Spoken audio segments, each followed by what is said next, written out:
There was a time when I used to know the names of all the ministers and all the opposition spokesmen. I'm talking about the 60s, when politics was really interesting and there were personalities there. So who's Denis MacShane? According to something I've read today, the 27th of March, he's a former Europe minister, Denis MacShane.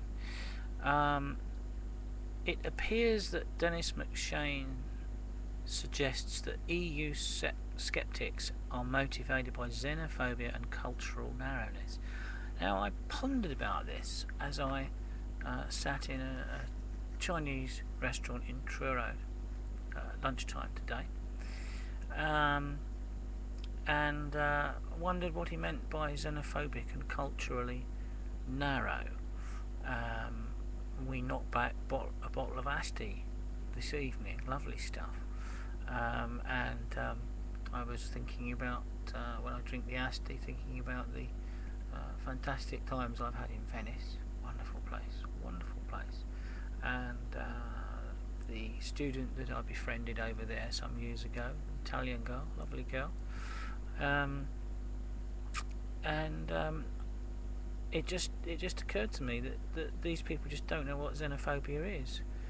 People who want the United Kingdom to be an independent sovereign country once again and withdraw from the EU are not xenophobes. We do not hate foreigners.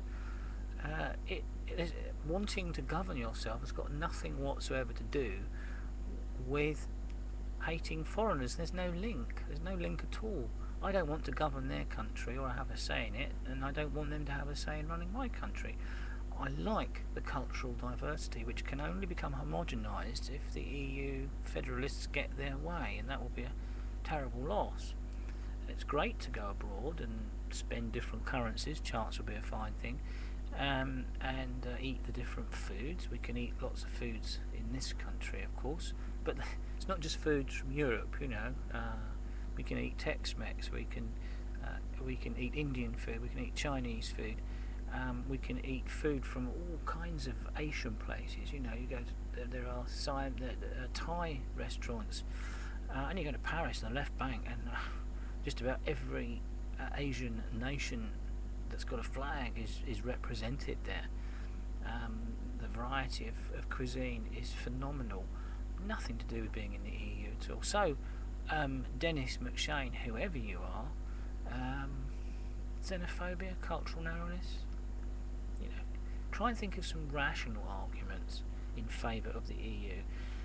And when you look at the Independent's recent attempts to find 50 reasons for loving the EU, it does become very obvious that it's very, very difficult to find a rational argument in favour of the UK remaining in the EU.